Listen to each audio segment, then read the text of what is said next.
On Blind Abilities, we often present individuals with stories that inspire us or motivate us to be better citizens in the blindness community. Today, we present one such individual. We'd like you to meet Hope Paulos. The island has a bunch of shops in Bar Harbor, lots of tourist-type shops that sell trinkets and Maine-made items. But on my side of the island, there's only 2 or 3 stores, and everything is not in walking distance. For a person who is blind or visually impaired, I would say a wonderful place to live, very beautiful place, but transportation is definitely not available. I was in college for 8 years for my undergrad. I obtained 2 bachelor's degrees. During those 8 years, my dad actually went to school with me. I am working in Apple Care. I provide technical support on iPods, iPads, and iPhones. My mom, my dad, and I performed 500 Miles. It's by Peter, Paul, and Mary. I'm singing lead on it, and my mom and dad are backing me up, and my dad is playing all of the instruments. At that time, I hadn't learned bass. I was in high school. The 26-2 with Donna is a marathon that is in Jacksonville, so they had the full and the half, and it was the first one that was being put on. I know of a lot of people who are attending centers for the blind. I would strongly suggest during the transition between high school and college to go ahead and go to that center. You're going to learn so many more skills. You're going to be ready for college. And now join Jeff Thompson and me as we chat with Hope Paulos. Welcome to Blind Abilities. I'm Jeff Thompson. And I'm Pete Lane. We're speaking this morning with Hope Paulos. Hope is a multi-talented individual who resides in the state of Maine, in the northeastern part of the United States. Hope actually lives on an island off the coast of Maine. Good morning, Hope. How are you this morning? Welcome to Blind Abilities. Hi, Pete and Jeff. It's really nice to be here. I'm great. Thanks. Our pleasure. I really want to thank you for taking the time out and coming on to the show. I appreciate you folks having me. I've heard a lot about blind abilities, and I'm glad to be here. Well, definitely our pleasure. Hope, tell us a little bit about living in the state of Maine, and more so living on an island. When Samuel de Champlain first spied these shores in 1604, he christened them L'Île du Mont Désert, or the Island of the Deserted Mountains. Mount Desert Island, as it came to be called, certainly does appear to be bald-headed when first seen from a distance. The island's barren rocky mountaintops, deep lakes and ponds, and rugged coastline were first known, however, to the ancient native peoples of the area, the Wabanaki, long before any Europeans set sail for the New World. But after Champlain's sighting, it would not be long before others discovered this beautiful place and settled this island and the fishing village known as Eden, the town we now know as Bar Harbor. I was born here on Mount Desert Island, and this island is known mostly for Acadia National Park. That's on the other side of the island from where I am, about 18 miles away. People come to MDI to vacation. We have 10 or 20,000 tourists come every year in the summertime to vacation. The island is connected to the mainland by a land bridge, so it's not necessary for me to take ferries over to do grocery shopping or anything like that. The island has a bunch of shops in Bar Harbor, lots of tourist-type shops that sell trinkets and Maine-made items. But on my side of the island, there's only 2 or 3 stores, and everything is not in walking distance. So for a person who is blind or visually impaired, I would say a wonderful place to live, very beautiful place, but transportation is definitely not available. Are you on the ocean side of the island or mainland side? I am on the ocean side of the island. So about maybe half a mile away from me, there's a beach which you can walk to. And then a little further down, we have what's called Seawall. And that is a place where you can take picnic lunches and things like that and sit and watch or listen to the ocean, listen to the waves. It's really nice. You got my attention there, and I think there's a few listeners too. Bar Harbor. Is that what I think it is? No, I wish. Bahaba. Bahaba, no. Bar Harbor is, I don't know why they call it Bar Harbor. There are bars there, but, not very many, unfortunately. Sandbar, maybe? Perhaps. Well, when you get a chance, go visit Maine and check out Bar Harbor and let us know at Blind Abilities. You have a good-sized family on the island as well. I do. I currently live with my dad and my grandmother and aunt on my mom's side live next door to me. So that's always fun to go walk down to their house and have my guide dog play with all of her cats. My dad's family is in California and they're from Hawaii. But here in Maine, I have my mom's side of the family. My mom, unfortunately, is living in Louisiana in the nice warm weather while we have 27-degree weather here in March. During the winter months and the spring months, the park is closed and all of the park land is unavailable. Parkland is not just located in Bar Harbor. It's located on this side of the island as well. How is your accessibility there then? Accessibility of transportation is not great, so I have to depend on my dad and my grandmother and aunt to help me out, but we do have Uber. Uber is pretty expensive here because there are very few Uber drivers. It costs about $20 to get from my house to the nearest store, which is pretty sad, and that's about 2 miles away.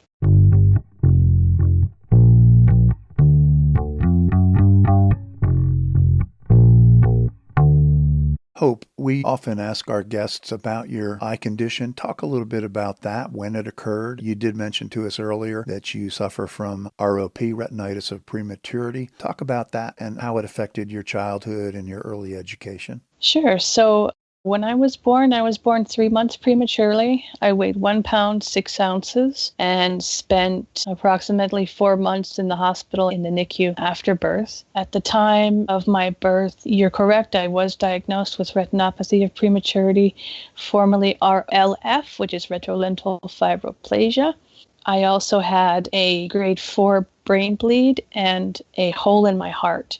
Luckily, the hole in my heart closed, so they didn't have to do any surgery, and the brain bleed stopped, so I have no additional disabilities except for the blindness. As far as my early education, it didn't really, of course, blindness affects education, but I learned Braille at age 5, continued on in school throughout my primary and secondary school years, and then obviously went to college. But I have to give credit to my parents in the early years, my mom and my dad, for teaching me and supporting me and making sure that my education was the best it could be.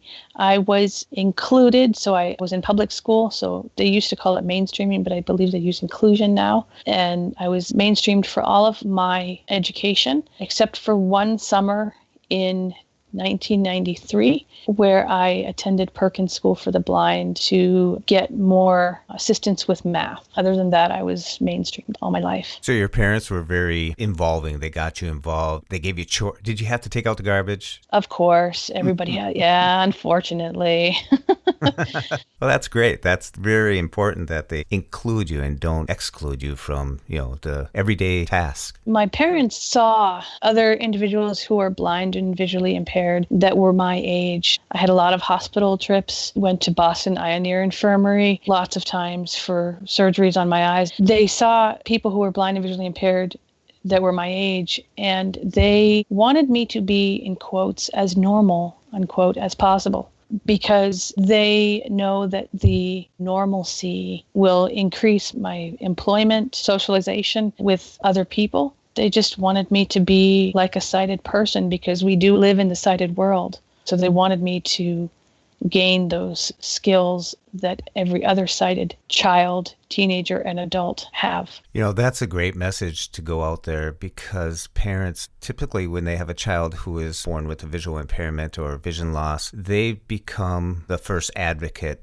They didn't plan this, but they get involved, and it's really neat to see when parents really do become the first advocate, and just makes a huge difference for the child. My mom certainly was in the picture, but I have to give credit to my dad. So skipping ahead a little bit from high school to college, I was in college for 8 years for my undergrad. In those 8 years, I obtained 2 bachelor's degrees, one in secondary education, concentration in Spanish, and the other in modern languages, focusing in Spanish and German. And during those 8 years, my dad actually went to school with me, which, that's pretty rare when you have, a father and a daughter, or a son and a mom going to school together. But he acted as my reader. During the time that I went to school, I wasn't able to get my books on time in an accessible format. Bookshare wasn't available at the time, I don't think. My dad read the books to me. He recorded the books at that time on cassette, read the books, and ensured that I had all of my books and could keep up with the class. He also worked with me on math. Math has always been a struggle for me, but in college it was even worse because I didn't have that one-on-one person. I was one-on-one ed tech or teacher like I did in high school. So my dad helped me with my math. He also went and got his degree. He has 2 bachelor's degrees as well, one in psychology and the other one in primary education in math and social studies and English. Wow, your wall in your house is plastered with certificates and degrees. And I forgot to mention my mom has a PhD. So goodness. I didn't mention her. She's got a PhD in marine biology. You're just keeping up the family tradition. You are. Exactly.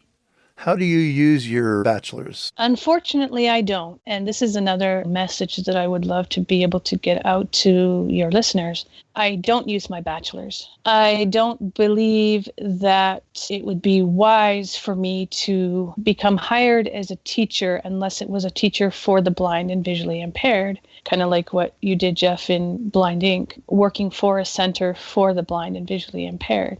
Because if I were to be a Spanish teacher in a normal public school, the school would have to hire an ed tech, most likely full-time ed tech or paraprofessional. I don't know what they're called now. And that's just to, one, increase the safety of myself and my other students, to keep an eye on things. Because when I was student teaching in 2009, I student taught at a local high school, the school where I attended. I was left alone for a second. My mentor teacher had to go do something, had to make photocopies or whatever. And I said, okay, I can handle the class. Don't worry about it. I had classroom management under control, so I thought. And so I was walking around the room, listening to the kids do their assignments, thinking they were doing everything that they needed to be doing and answering questions. And all of a sudden, the mentor teacher comes back. These are a group of junior and senior students, Spanish 2. There were 2 boys by the door, sitting in desks by the door, and she looked at them and they had glue in their hair. They were putting glue in each other's hair. Now, as a blind person, I'm not going to know that because you think they're doing their work. And every time I would come over, I would hear their pencils scribbling on the desk. So I'm thinking, okay, they're doing their work. When in reality, they were taking advantage of my blindness. Needless to say, those 2 boys ended up spending time with the teacher and myself after school for the next 4 weeks. Instead of a teacher's aide, you could use Aira today. Absolutely. I didn't think of that. That's a good point. I am an Aira Explorer. If you haven't checked out the other podcast on Greg Stilson and Aira, I would suggest that you check it out at blindabilities.com because it is an awesome podcast. I am an Aira Explorer, and I have used Aira for many, many things, for such little things as matching my socks to such big things as going shopping. And I'm a relatively new Aira Explorer, but I would not only love to obviously continue using their services, but I would love to be able to work for them at some point because I do have the tech background, but they're an awesome service.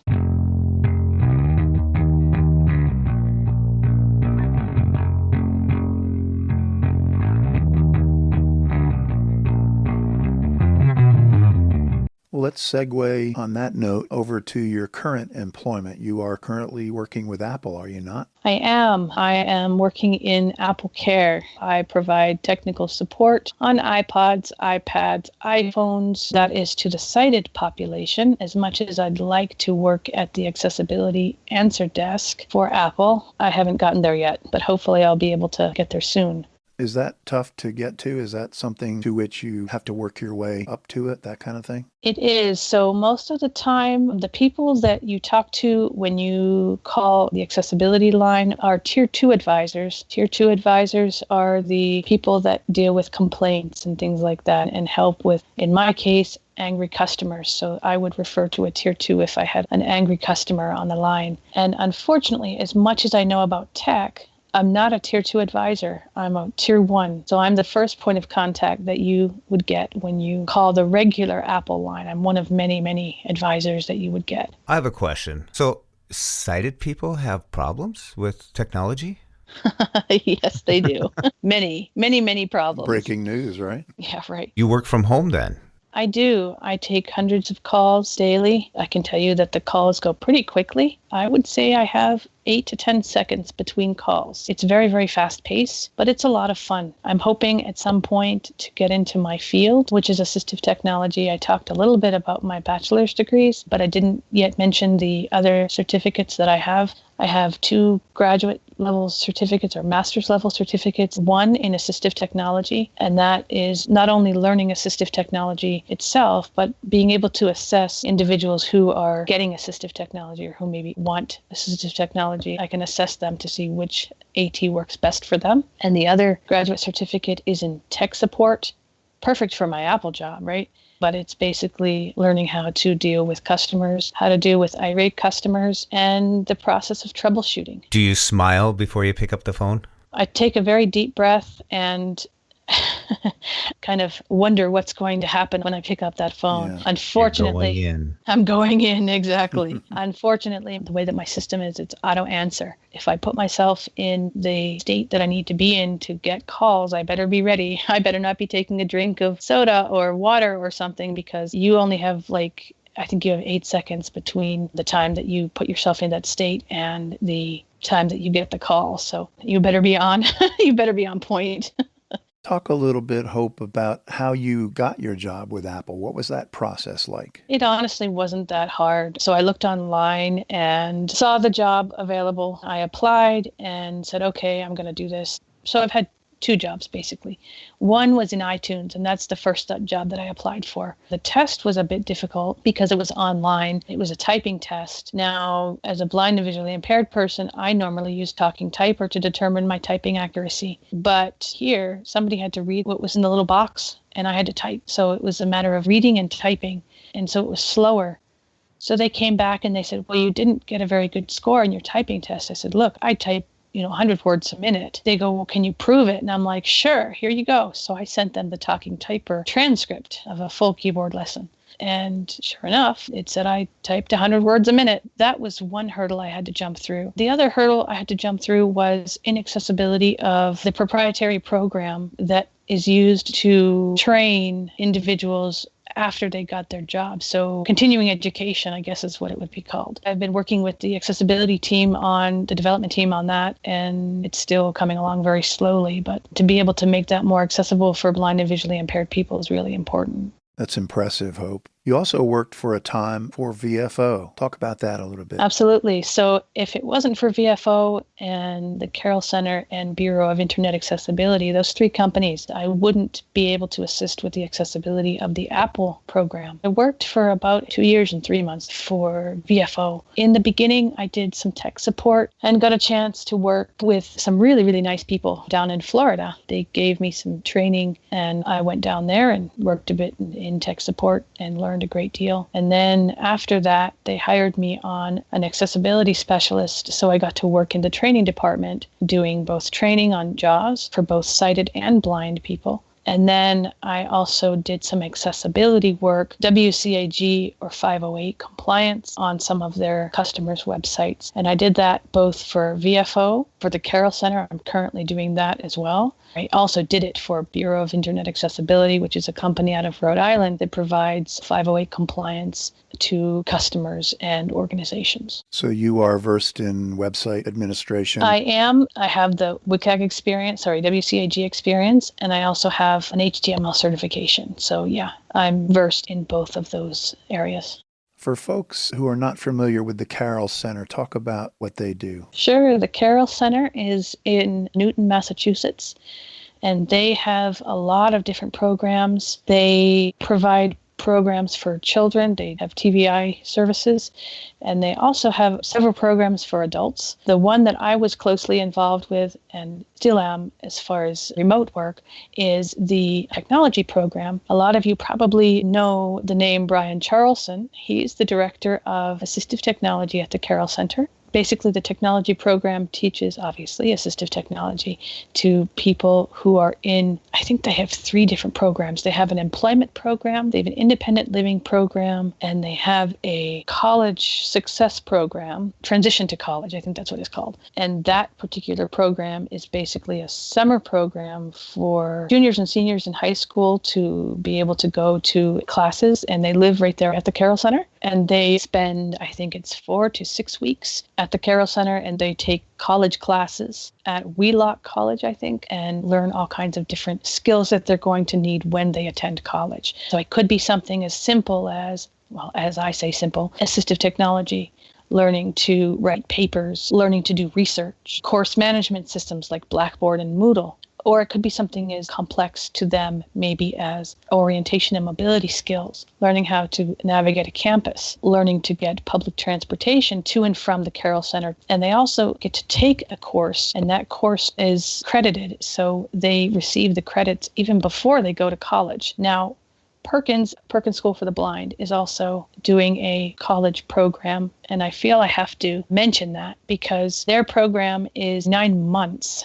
And their program is a little bit more in depth, but they also get to take classes and they get credit for their classes for their future college endeavors. These transition programs are really great experience for students to gain because once they start college and they're in their first semester, they're ready to go because they're learning such transferable skills that'll transfer to most colleges. Like you said, the Blackboard, mobility to get used to your classes, locations and stuff. That type of navigating transfers all the way across the country to other places. So it's great that there are programs such as that. Absolutely. I think if I had the opportunity when I went to college, I think I would take that opportunity if they had those programs before I went. Because again, if it wasn't for my dad, honestly, I would not be where I am today because I just wasn't prepared. I don't think any child is prepared.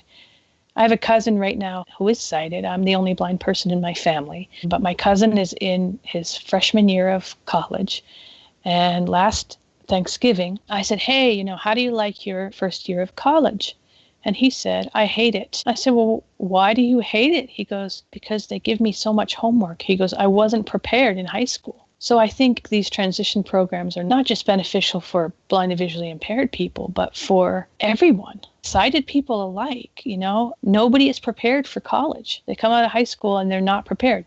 It's not to criticize high schools because I think obviously high schools are wonderful places, but I think they need to focus more in the senior year, not necessarily focus on the standards, on the core curriculum at this point, but the expanded core curriculum of what it's going to be like in college. What are the students going to expect? They need to be prepared.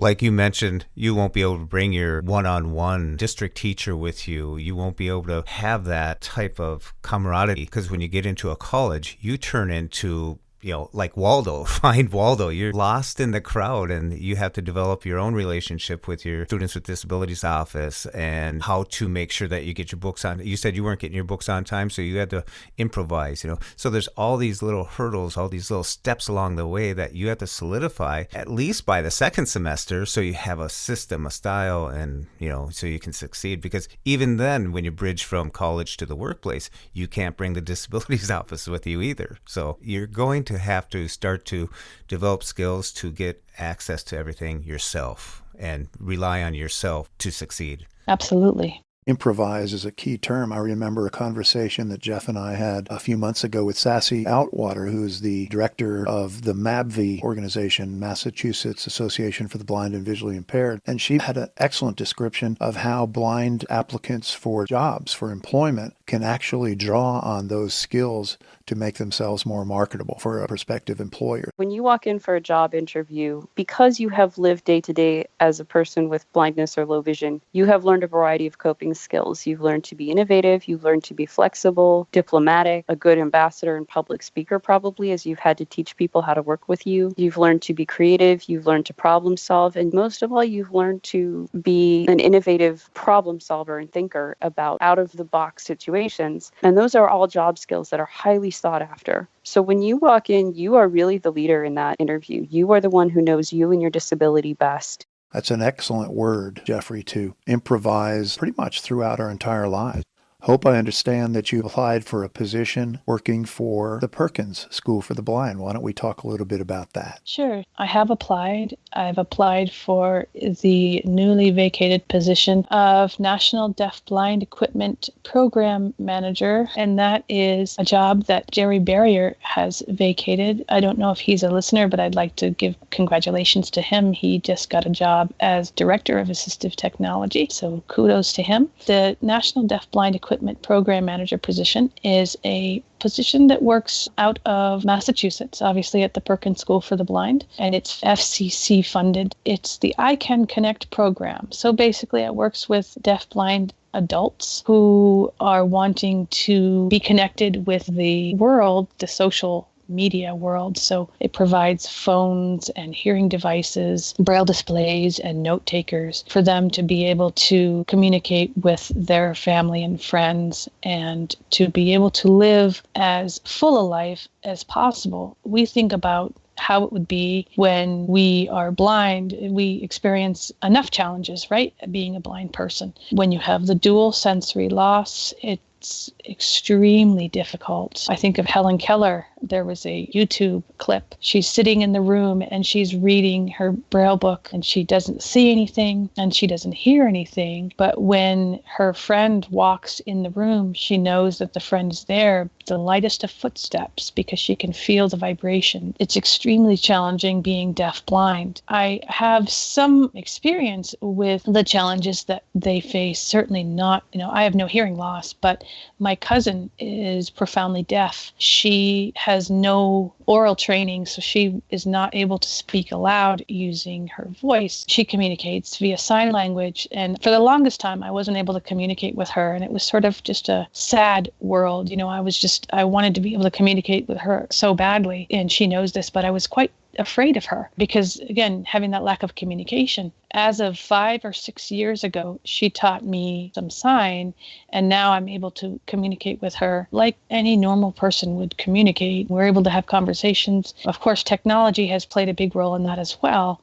She can text me, I can text her, but when we're together face to face, having that sign language is really important, having that ability to communicate. So I can only imagine what it would be like if I were both blind and deaf. You did say that she's unable to speak? She is unable to speak, that's correct. So how do you discern what she is saying using the sign language if you can't see it? Well, I could use Aira, first of all, but I also have my hand over her hand. So she touches me to let me know that she wants to say something. I follow her arm up onto her hand, and then she will sign so that I can feel how she's signing. Great. I did an interview with a gal who's deafblind and had an interpreter there. And like you said, that was one of the biggest concerns as she's losing more of her sight, losing more of her hearing. But I had an interpreter in the room, and it was a three-way type of communication. And I didn't even know what I had until I got home and took out the lag in between the interpretation. And it was wild. It really puts you in a place that if you cut that off, like you said,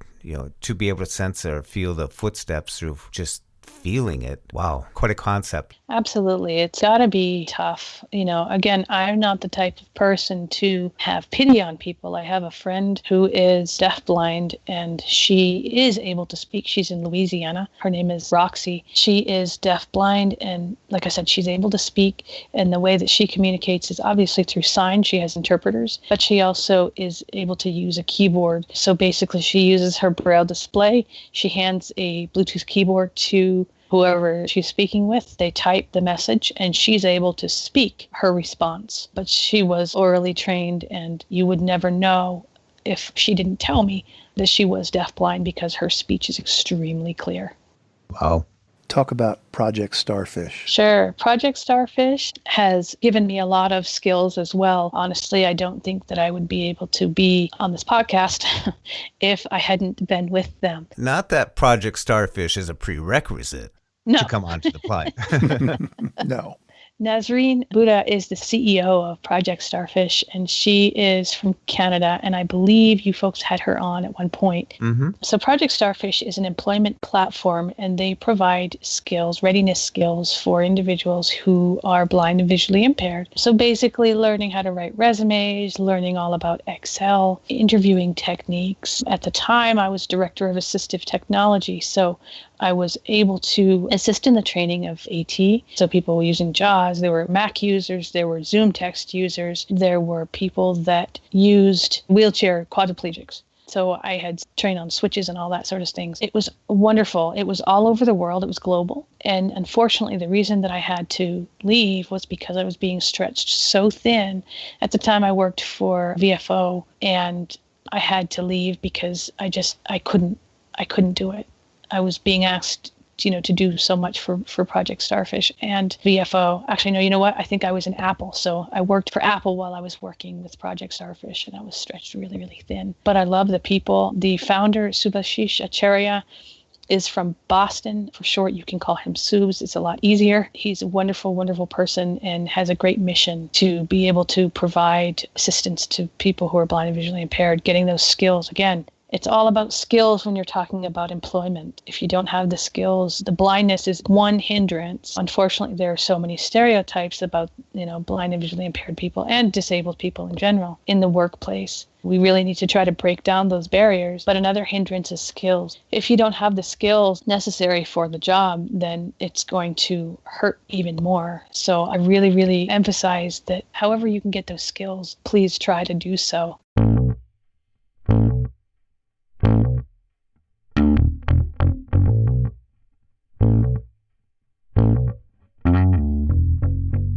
Hope, you mentioned skills, and I was thinking along with that is the confidence to use the skills. With all your experience, your education, and the job opportunities that you pursued and partook in, what advice would you have for someone who is right now in a transition stage where they're transitioning from high school to college or to the workplace? What advice would you have for them today?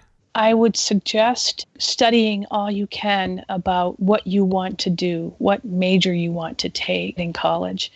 Also, I know of a lot of people who are attending centers for the blind, be it the Carroll Center, could be Blind Inc., could be Colorado Center for the Blind, any center. I would strongly suggest during this particular time, during the transition between high school and college, to go ahead and go to that center. Go to the Perkins School for the Blind, the College Success Program. It's 9 months out of your life that you'll never get back, but you're going to learn so many more skills. You're going to be ready for college. Even if you have to take a year off before you go to college and go into that program, it is so important to get those skills before you go to college, because if you don't, it's such a struggle. And I can tell you that from having lived it. When I went to college, I just was not prepared. I had no idea. First of all, I wasn't prepared educationally. A lot of times when you're mainstreamed in school, you could be the only blind person in that school. And the teachers don't know how to teach you. Again, it's nothing against them. They're great people. They're nice people. But you may not receive the best education possible. You want to be prepared both in your education. If you're horrible at math, or if you think you're horrible at math or horrible at spelling or horrible at English or whatever, take some classes, take some remedial classes to get yourself up to snuff, so to speak, before you go to college so that you can be as prepared as you can be. Same goes for employment. You have to armor yourself. We have so many stereotypes and so many challenges ahead of us. You just need to be as prepared as possible. That's great advice. Absolutely.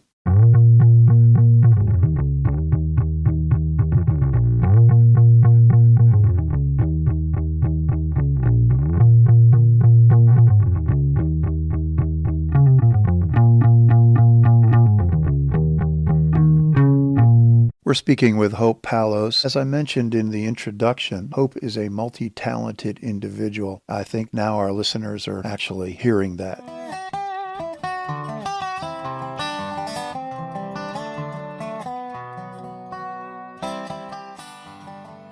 Why don't we close out with you talking about what you do in your spare time, particularly your music? Sure. So my dad and I play music. I play bass guitar and he plays a multitude of instruments. He plays pedal steel, banjo, fiddle, ukulele, and dobro.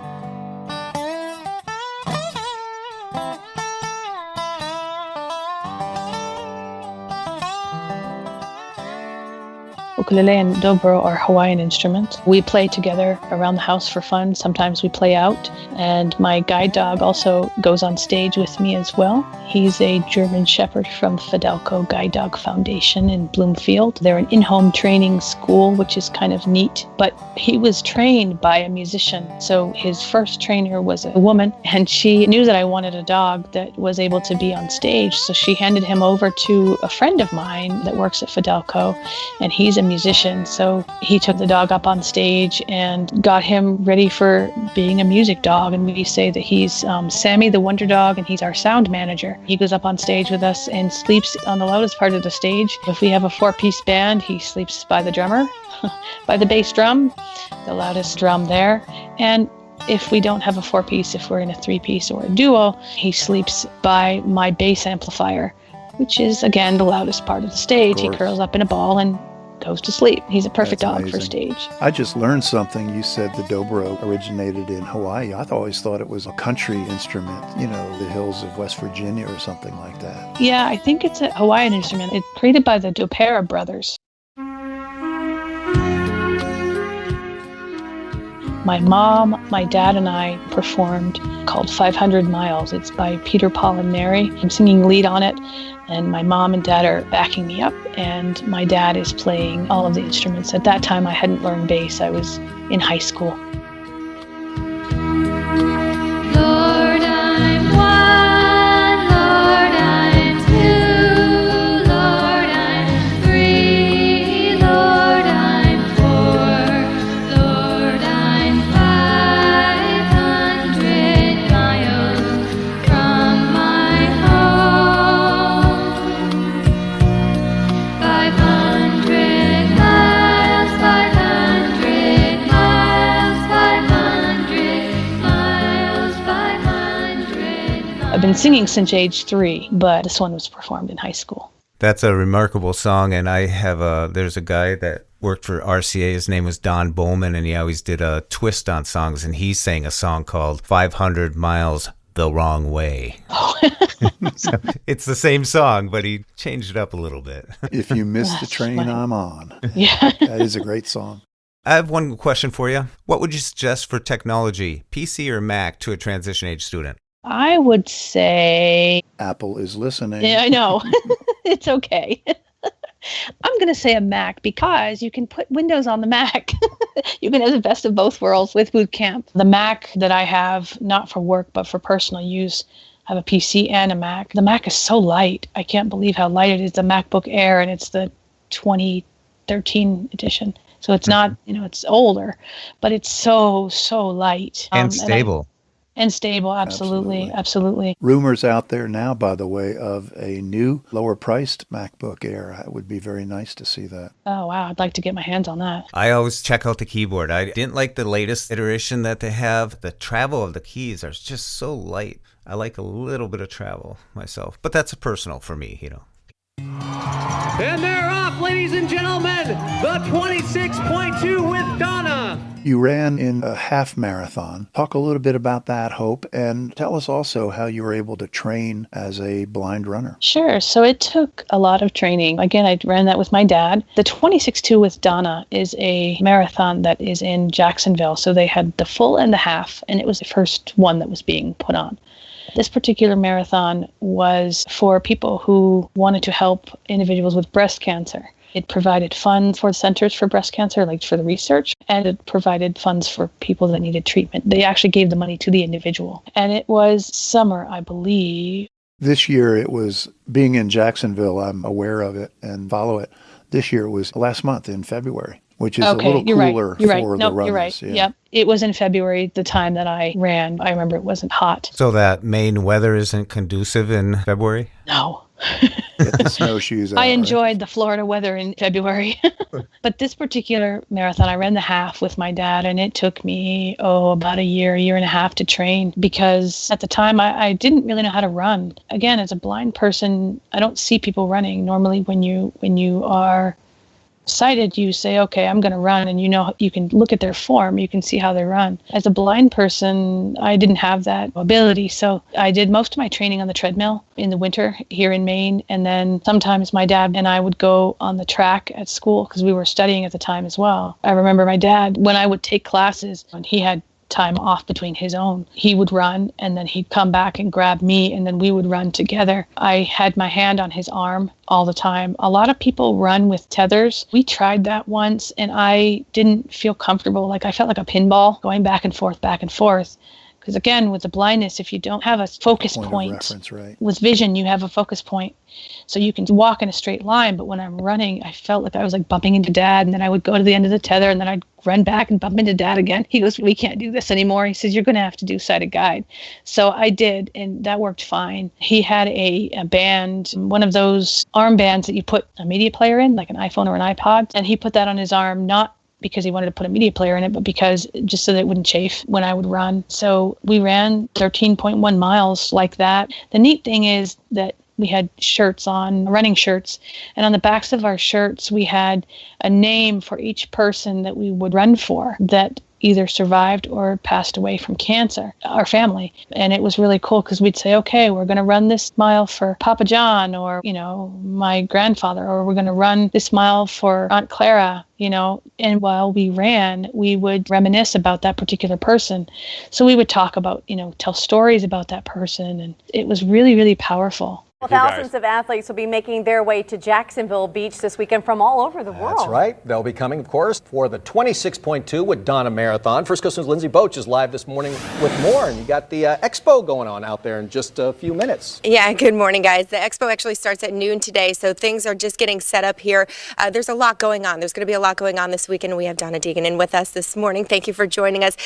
This is a huge event. It's turned into such a great thing for the past 7 years. What is it like to see it turn into this? Well, obviously, it's very gratifying to see how much support we've received. To have people coming in from every state and about 22 countries to help us end this disease is exciting.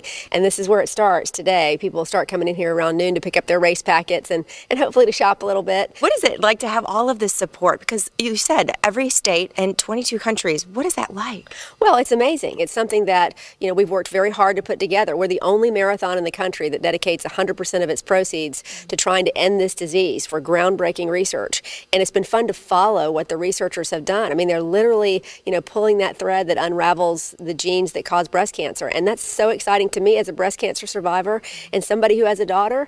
I don't want my daughter to ever have to worry about this disease or anybody else's daughter. And I've seen way too many people, have to deal with it. It's a huge event now in Jacksonville, and I believe, as you said, it began in 2009, so you're going now for 10 years. It's highly televised, and Donna is Donna Deegan. She used to be a local TV personality and has since moved on to manage the Donna Deegan Foundation. The televised event every year is heartwarming. They're out on the course interviewing runners. They're all wearing some sort of a T-shirt or armband or carrying a sign talking about family members or friends who either died from cancer or survived cancer. Donna Deegan herself has battled cancer 3 different times and has overcome it. So she's quite the story and an excellent spokesperson. And explain a little bit about your story, why you got involved and why you started this whole thing. Well, I started it because, I'm a 3-time breast cancer survivor. I always have been a runner and a marathoner. Started off with a foundation to help underserved women. And then one day met Jeff Galloway, who's an Olympic marathoner, and said, hey, let's teach some people how to run a marathon. Then found out there was no marathon for breast cancer. So I said, hey, Jeff, how about we just start our own? Well, once again, folks, we've been speaking with Hope Paulos. Hope, thank you so much for spending some time with us and sharing your life and your accomplishments. And once again, very impressive, and you should be proud. Thank you so much, Pete. I really appreciate the opportunity to be here. And I'd like to give my contact information out. Absolutely. So if anyone wants to follow me on Twitter, my name, of course, is Fidelco, F as in Foxtrot, I, D as in Delta, E, L, C as in Charlie, O, the number 4, ever, E-V-E-R, capitalized E. My email address is hope.p as in Papa, A-U-L-O-S as in Sierra, @gmail.com. And I don't have a website out there, but like I said, if anybody has any questions about employment or anything that they've heard today, anything at all, certainly feel free to contact me. So once again on Twitter, that's Fidelco Forever, Fidelco, the numeral 4, capital EVER, and your email address is hope.paulos@gmail.com. Jeffrey, any final comments or questions? No, I really want to thank you for taking the time and sharing your story, as Pete just mentioned. And I just feel the need to repeat that because it's nice that you were talking about being on the phone and every 8 seconds you get a call, and here we're just hogging all your time. So thank you, Hope. No worries at all. It's a pleasure to have two very nice people as opposed to two irate customers on the line. Thank you. Yeah, well, we're going to cover that stuff after we hang up here. All right. Thank you very much. Thanks Hope. again, Hope. Thank you. So long. We'd like to thank Hope Paulos for joining us for our conversation. For more podcasts with a blindness perspective, check us out on the web at www.blindabilities.com. We're on Twitter, and download our free app from the App Store. 2 words, Blind Abilities. Thanks so much for listening, and have a great day.